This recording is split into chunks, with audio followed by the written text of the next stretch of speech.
Dans cette vidéo, si le Créateur le permet, je vais mettre en évidence deux cas de figure que j'ai pu constater de manière récurrente sur mon chemin. Deux façons d'être trompés en religion.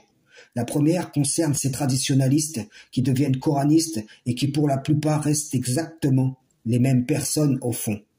Je m'explique, à part le passage d'un dogme associateur à l'autre, il n'y a pas d'entrée dans la vraie vie, pas d'ouverture du cœur à l'islam, pas de transformation en un homme nouveau, une femme nouvelle.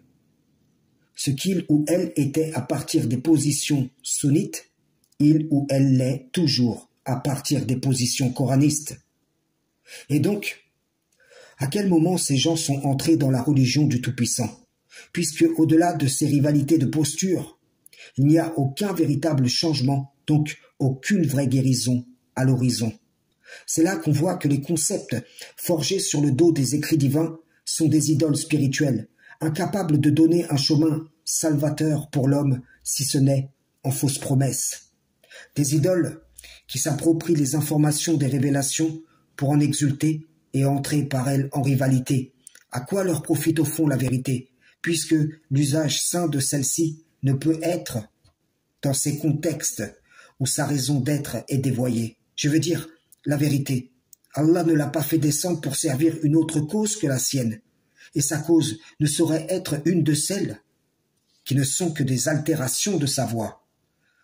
Dans le second cas de figure, sont concernés ceux qui, dans une conception erronée du Coran, se tournent vers l'Évangile, vers la douceur et la mansuétude qui le caractérisent, qui émanent des enseignements y étant contenus. Cette fois-ci, il y a changement de l'être, fruit de la pratique des principes de l'Évangile.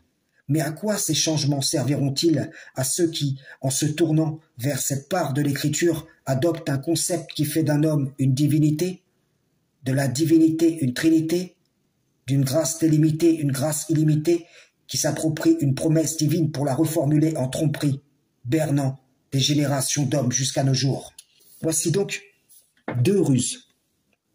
La première est un simple changement de conception de l'écriture sans changement de l'être, donc une réforme de forme. Et la seconde, un changement de l'être, rendu vain par une adhérence à des principes formant un concept trompeur. Frères et sœurs en islam, salam, shalom.